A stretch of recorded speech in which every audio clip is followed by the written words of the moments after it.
90 రోజుల కోర్సు పూర్తి చేస్తే చాలు 100% ప్లేస్మెంట్ సపోర్ట్ తో సాఫ్ట్వేర్ జాబ్ మీ సొంతం. వెంటనే కోడ్ జ్ఞాన్ డెస్టినేషన్ ని సంప్రదించండి.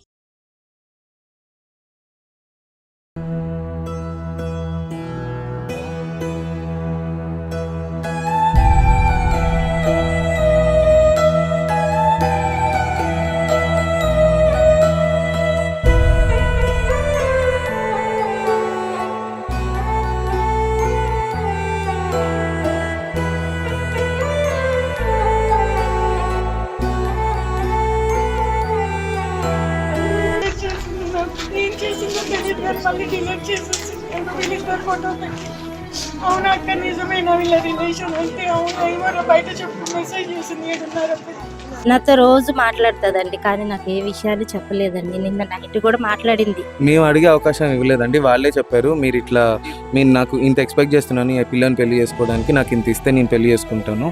చేసుకుందామన్న థాట్లోనే ఉన్నారు. అమ్మాయి 5 years నుంచి కంటిన్యూగా ఒక అబ్బాయిని ఇష్టపడి తనతోనే వాళ్ళ ఇంట్లోనే ఉంటుంది అంటే వాళ్ళిద్దరికి ఇష్టం లేకుండా అయితే ఉండదు. Welcome to Suman TV.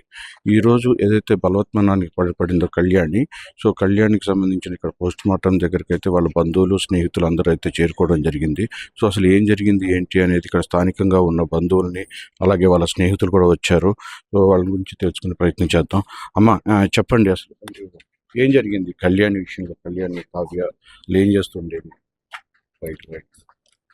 Kavya అభితో పరిచయం నాకు. అభి అంటే ఎవరు? అభి డాన్సర్ అబ్బాయి, ఖమ్మం లోకల్ అతంది. ఓకే, వాళ్ళిద్దరు ఎట్లా పరిచయం?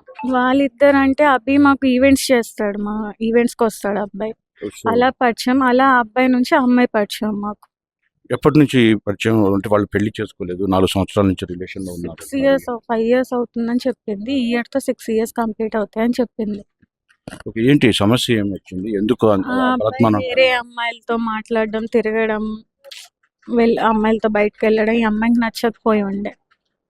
సో అమ్మాయిని ఆ రకంగా టార్చర్ చేసి ఉండే. నువ్వు ఏమైనా చేసుకో, ఎవరికైనా చెప్పుకో, స్టేషన్లో పెడతావా పెట్టుకో, ఎక్కడ కేసు పెట్టుకుంటావు పెట్టుకో అని చెప్పి అమ్మాయిని బాగా సఫర్ చేశాడంట. అమ్మాయి చెప్పుకుంది మాకల్లా.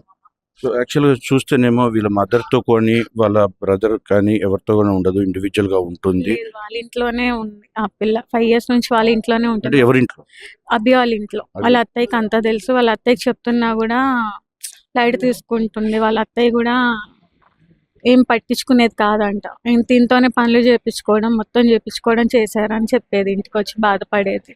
అంటే ఎందుకు అంత ఎడిక్ట్ అయింది అతనికి? పెళ్లి చేసుకోలేదు, 4 సంవత్సరాలు లివింగ్ రిలేషన్ లో ఉండడానికి. వాళ్ళ ఫ్యామిలీ మెంబర్స్ అందరు, వాళ్ళ మామయ్యలు ఎవరో అంట మేము చేస్తామని కూడా చెప్పారంట ఈ పిల్లకి.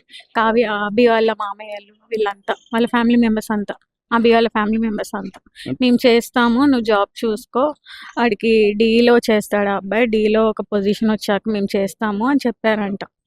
సో ఇప్పుడు ఆల్రెడీ అతను ఒక ఉమనైజర్ అని చెప్పేసి మీరు ఆరోపిస్తున్నారు. అసలు ఏంటి మరి అంత ఉమనైజర్ ఉన్న పర్సన్తో మనం ఎందుకు రిలేషన్ కొనసాగించాలి? లవ్స్ అది అంత ఇదిగా ఆమె 5 years నుంచి ఉండే రిలేషన్ ఉంది. ఒక అమ్మాయి బయటకు వచ్చేసి వాడు వద్దు అని వేరే వాడి దగ్గరికి అయితే వెళ్ళలేదు కదా. కానీ ఇందులో పెద్దోళ్ళు కానీ జోక్యం చేసుకోవటం కానీ వాళ్ళ తల్లిదండ్రులు, పేరెంట్స్, వాళ్ళ ఫ్యామిలీ అంతా ఇన్వాల్వ్ అయ్యారు. అందరూ అమ్మాయి పేరెంట్స్, అబ్బాయి పేరెంట్స్. అమ్మాయి పేరెంట్స్ కి స్టార్టింగ్ తెలిసి కూడా తిట్టారు, వద్దు అనేసి చెప్పారు. ఆ అమ్మాయి వినలేదు, వాళ్ళ పేరెంట్స్ మాట వినలేదు. అంటే ఏం చెప్పుకుంటాను అంటే వాళ్ళ మమ్మీ లేదు. సో ఇంత తెలిసిన తర్వాత ఈ రోజు ఇంత బలత్మన్నాన్ని తీసుకోవడం గల కారణం? రోజుల నుంచి డిసైడ్ అవుతుంది మాతో చెప్తూనే ఉంది. ఎప్పుడు పిచ్చి పిచ్చి మాటలు చెప్తుంది కదా అలానే అని మేము కూడా అంత రియాక్ట్ అవ్వలే. ఇక నైట్ మెసేజ్ కాల్ చేసింది, అక్క ఇలా అంట కదా అమ్మాయి ఇదేనా అని. నాకు ఫోటో పంపిండే. అవునరా ఈ అమ్మాయి వాళ్ళతోనే ఉంటున్నాడంట, మాకు కూడా తెలిసింది అని చెప్పాము. ఫోటో పంపించి వీళ్ళు ఇలా రింగ్ సెక్షన్ చేసుకున్నారంట అక్క, ఇంకా నేను కాళ్ళు పట్టుకున్నాను అక్క, నా తప్పేమైనా క్షమించు, నాదేమైనా ఉంటే నాకు చెప్పు అని కూడా నేను బతిమలాడుకున్నా అక్క. లేదు నన్ను కొట్టాడు, ఈ మధ్యలో కొట్టాడంట, కొట్టి ఇంట్లో నుంచి వెళ్ళగొట్టాడంట. అయితే మా ఇంటికి వచ్చేసి ఉండరా అని కూడా చెప్పా. మేము ఈవెంట్స్కి వెళ్తాం కాబట్టి ఇంట్లో ఎవరు ఉండరు, ఇక్కడ వచ్చి ఉండి మా ఇంట్లో నిన్ను చూసుకోవడానికి ఎవరు ఎందుకు ఉండరు, మేము చూసుకుంటామని కూడా చెప్పాము. లేదక్క నేను ఒకళ్ళని ఇబ్బంది పెట్టాను, ఒకళ్ళ ఇంటికి వచ్చి అని కూడా చెప్పుండే. సో ఎర్లీ మార్నింగ్ మరి ఇలా చేసిందంటే వీడియో ఏదో పెట్టిన స్టేటస్ అది కూడా డిలీట్ చేసేసారంట. మరి నాకు ఏం మెసేజ్ అంటే పెట్టింది మీ దగ్గర ఏం ఆధారం? మీరు చెప్తుండేదా మీకు ఫొటోస్ పంపిస్తాను వాళ్ళతో వీళ్ళతో ఉన్న ఫొటోస్ పంపిస్తా అని మార్నింగ్ వస్తా అన్నది కూడా అదే లేదక్క. అంటే మీ దగ్గర ఉన్నాయి ఏమైనా ఆధారాలు? మా దగ్గర ఏం లేదు సార్. తన ఫోన్లోనే ఉంది. తన మొత్తం చెప్పింది ఎక్కడెక్కడ ఏ గ్యాలరీలో ఏముంటాయి అనేసి అన్ని చెప్పింది అంటే మాకు. మీకెందుకు చెప్పు? ఎందుకు చెప్పిందంటే మేము తనకి క్లోజ్ కదా ఆ అబ్బాయికి. మేము అబ్బాయికి మీరు క్లోజ్ అంటే మా ఈవెంట్స్కి వస్తాడు ఆ అబ్బాయి. మా ఈవెంట్స్కి వస్తాడు కాబట్టి మాకు చాలా క్లోజ్. ఆ అమ్మాయి యాజ్ అ సిస్టర్గా నన్ను చాలా లైక్ చేస్తుంది ఆ అమ్మాయి. అబ్బాయి కూడా అంతే పరిచయం మీకు? డాన్స్ ఫీల్డ్ లోనే మా ఈవెంట్స్ కి మరి వచ్చాడు. మీరు సలహా ఇవ్వలేదా ఎందుకు ఇలా చాలా ఇచ్చాం, చాలా ఇచ్చి చూసాం కానీ మెంటల్ గా ఆ అబ్బాయి మరి ఏం చేశాడో లోపల తెలియదు. కానీ మాకు తెలిసినంత వరకు అయితే ఇవి మాకు చెప్పుకుంది. ఇంకా లోపల ఏం టార్చర్ అయిందో మాకు చెప్పుకోలేదు అది ఇంకా క్లియర్. అంటే బంధువులు ఆరోపిస్తున్నారు ఆవిడకి ఎలాంటి ఆస్తి రాదు, అబ్బాయితో ఉంటే రాదు అని చెప్పి కూడా అబ్బాయితో ఉంటే కాదు అబ్బాయే అన్నాడంట. ఇప్పుడు ఇన్ని సంవత్సరాలు లవ్ చేశాడు, ఇంట్లో పెట్టుకున్నాడు. ఇప్పుడు వాళ్ళ డాడీ వాళ్ళతో ఈ మధ్య కాలంలోనే మాట్లాడుతున్నా అమ్మాయి. ఇంత ముందు మాటలు లేవు వాళ్ళకి వీళ్ళకి. అయితే అయ్యేసరికి వాళ్ళ డాడీ దగ్గర ఆస్తి ఉంది, మీ ఇంటికి వెళ్ళి ఆస్తి తీసుకురా, ఆస్తి మొత్తం తీసుకొస్తే అప్పుడు పెళ్లి చేసుకుంటా నేను, లేకపోతే చేసుకోను అని చెప్పాడంట. అప్పుడు లేని ఆస్తి ఇప్పుడు ఎందుకు వచ్చిందిరా, ఇప్పుడు ఎందుకు గుర్తొస్తుందిరా, ఇప్పుడు మీ డాడీ వాళ్ళు మాట్లాడుతున్నారనా, అది మీ డాడీ వాళ్ళకి చెప్పు. మరి అసలు వెళ్ళిపోరా వాడుతున్నావు ఏంటి, నీకు అవసరం, నువ్వు మంచి జాబ్ చేసుకునే పర్సన్వి, వెళ్ళిపోయి చేసుకోవచ్చు. హైదరాబాద్లో మొన్నటిదాకా ఢిల్లీలో చేసుకొని వచ్చింది జాబ్. ఢిల్లీలో చేసినా కూడా అక్కడ ఉండనీయకుండా ఏవేవో మాటలు చెప్పి ఇది చేస్తే వచ్చేసింది అక్కడ నుంచి. తర్వాత హైదరాబాద్లో కూడా ఇంటర్వ్యూస్కి పెట్టింది, సెలెక్ట్ అయింది. వెళ్తా అక్క కొన్ని డేస్ అటు వెళ్ళినా నాకు మూడ్ చేంజ్ అవుతుందేమో అని మేమన్నాం. మాకు గోవా ఈవెంట్, సంగీత్ ఈవెంట్కి వెళ్ళాం. మాతో పాటు రారా, నువ్వు ఇక్కడే ఉంటే ఒక్కదాని ఇలానే అయిపోతాను, మాతో పాటు తీసుకెళ్ళాము. ఇప్పుడు బాగానే ఎవరైతే అమ్మాయిని తీసుకొచ్చాడో ఇంటికి వచ్చాడని చెప్పిందో ఆ అమ్మాయి ఎవరు? ఆ అమ్మాయి కూడా మీతో పాటు సహ డాన్సర్ అని చెప్పేసి చెప్తున్నారు. మాతో పాటు ఆ కాదు. అమ్మాయి- ఆ అమ్మాయి వివరాలు మీకు ఏమైనా తెలుసా? ఏ అమ్మాయి? ఆ అమ్మాయి అవును, ఉమ్, మా ఈవెంట్స్కి వచ్చిన అమ్మాయి. ఉమ్, మా మీదే ఎగెనెస్ట్ ఉన్నారు ఇప్పుడు వాళ్ళ అమ్మాయిలు ఇద్దరును. ఉమ్. అయితే వాళ్ళ ఇంట్లోనే వరంగల్లోనే ఉన్నాడు, మొన్నటిదాకా కూడా ఉన్నాడంట. అది మాకు అక్కడ ఆ వాళ్ళ అమ్మాయి పేరేంటి? అమ్ములు. అమ్ములు. ఉమ్. సో ఆ అమ్మాయి మీ ట్రూప్ కాదా? మా ట్రూప్ కాదు, బయట అమ్మాయి. కాకపోతే మేము ఈవెంట్స్ పిలిచినప్పుడల్లా మా ఈవెంట్స్కి వస్తుంది. మాకు సో ఆవిడ అమ్మాయి కూడా మీతో క్లోజ్ గా ఉండేదా? ఉండేది. మరి ఆవిడకి కూడా మ్యారేజ్ అయిందని? మ్యారేజ్ అయ్యి భర్త వదిలేశాడు, ఒక బాబు ఉన్నాడు తనకి. ఈవిడికి కూడా గతంలో మ్యారేజ్ అయ్యి డివోర్స్ అయిపోయిన తర్వాత లివింగ్ రిలేషన్ అనేది ఏర్పడిందని చెప్పేసి లేదు చెప్పుకొస్తున్నారు. లేదు, అదైతే మాకేం చెప్పలేదు. ఓకే. సో ఇప్పుడు ఆ అమ్మాయి క్యారెక్టర్ గురించి అంటే మీరు ఏం చాలా చెప్తారా? మంచి అమ్మాయి సార్, చాలా స్ట్రాంగ్ అమ్మాయి, చాలా మంచి అమ్మాయి. అలాంటి గలీజ్ పనులు చేసే అమ్మాయి కూడా కాదు. ఒక్కడనే నమ్ముకుంది కాబట్టి వాళ్ళ పరిస్థితి వచ్చింది దానికి. సో చెప్పండి, అవతల ఇంకొక డాన్సర్ అమ్ములు అని చెప్తున్నారు. ఆ అమ్ములు మీద మీ ఇస్తున్న ఆరోపణ కానీ వాళ్ళ ఉంటున్న దానికి అంటే కలిసి ఉంటున్నారు, వాళ్ళు కలిసి ఫోటోలు దిగారు, ఆ ఫోటోలన్నీ వీళ్ళ రిలేషన్ తెలుసు వాళ్ళకి, తెలిసి కూడా వాళ్ళు కావాలని ఫోటోలు దిగడం, స్టేటస్లు పెట్టడం, ఈ అమ్మాయిని మానసికంగా ఇది చేశారు వాళ్ళంతా. అమ్మాయిలు కూడా ఇద్దరు అమ్మాయిలు ఉండేవాళ్ళు, అంటే ఇంకొక ఇద్దరు ఉన్నారు ఇద్దరు అమ్మాయిలు. మరి వాళ్ళు ఎలా అంగీకరించారు? ఈ అబ్బాయి గురించి అంతా తెలుసు. నేనే వాళ్ళకి చెప్తుంటే ఈ అమ్మాయి ఇలా ఏడుస్తుందిరా అభి విషయంలో, మీరైనా చెప్పండి అభికి అని కూడా మేము చెప్పాము. అబ్బాయి క్యారెక్టర్ మంచిది కాదంటున్నారు, వాళ్ళతోనే జరుగుతూ ఉందని అంటున్నారు. మరి ఎందుకని అలా? అంటే అంటే ఎందుకు ఆయనతో అలా క్యారీ చేసుకుంటూ వెళ్తున్నారు అమ్మాయిలంతా? అది తెలియకుండా, ఉమ్. ఈ అమ్మాయితో చేస్తున్న ఆ అమ్మాయి తెలియదు, ఆ అమ్మాయితో చేస్తున్నట్టు ఈ అమ్మాయికి తెలియకుండా మేనేజ్ చేసుకుంటా.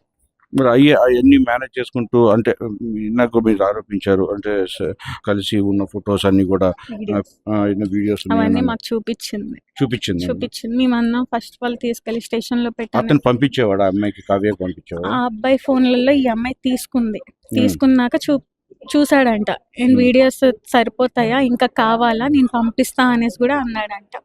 సో ఇప్పుడు ఆవిడ ఫోన్ లో ఉన్నాయండి ఆ వీడియోస్ అన్ని? అన్నీ ఉన్నాయి సార్, వేరే వేరే అమ్మాయిలతో కలిసి దిగిన చాట్ ఫోటోస్. లిస్టులు చాలా ఉన్నాయి, ఒక్కటి రెండు అనగా చాలా ఉన్నాయి. అవన్నీ చూసి ఆ అమ్మాయి స్థితికి తెచ్చుకుంది. పెద్దగా అవే చూసుకుంటా, మా దగ్గర ఉన్నా కూడా అవే చూసుకుంటా, వాడి ఫోటోలు చూసుకుంటా, అవే వీడియోస్ చూసుకుంటా బాగా ఏడ్చుకుంటా ఉండేది.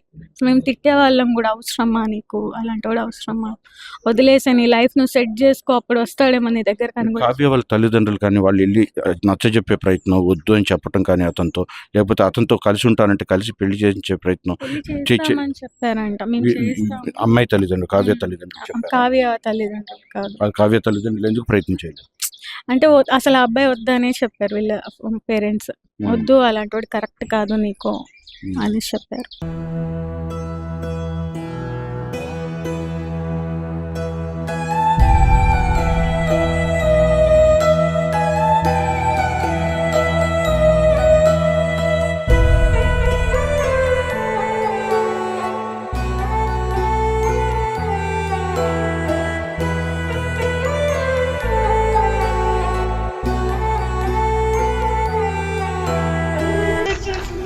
నేను చేసిందో తెలియదు కానీ మళ్ళీ డిలీట్ చేసేసి వీళ్ళిద్దరు ఫోటో పెట్టి అవునా అక్క నిజమేనా వీళ్ళ రిలేషన్ అంటే అవునా ఏమన్నా బయట చెప్పు మెసేజ్ చేసింది 7:30. నాతో రోజు మాట్లాడుతుందండి కానీ నాకు ఏ విషయాలు చెప్పలేదండి. నిన్న నైట్ కూడా మాట్లాడింది. మేము అడిగే అవకాశం ఇవ్వలేదండి. వాళ్ళే చెప్పారు మీరు నాకు ఇంత ఎక్స్పెక్ట్ చేస్తున్నాను ఈ పిల్లని పెళ్లి చేసుకోవడానికి, నాకు ఇంత ఇస్తే నేను పెళ్లి చేసుకుంటాను. చేసుకుందామన్న థాట్లోనే ఉన్నారు. అమ్మాయి 5 years నుంచి కంటిన్యూగా ఒక అబ్బాయిని ఇష్టపడి తనతోనే వాళ్ళ ఇంట్లోనే ఉంటుంది అంటే వాళ్ళిద్దరికి ఇష్టం లేకుండా అయితే ఉండదు. సుమన్ టీవీలో మీ పర్సనల్ అండ్ బిజినెస్ ప్రమోషన్స్ కోసం కింది నెంబర్కి కాంటాక్ట్ చేయండి.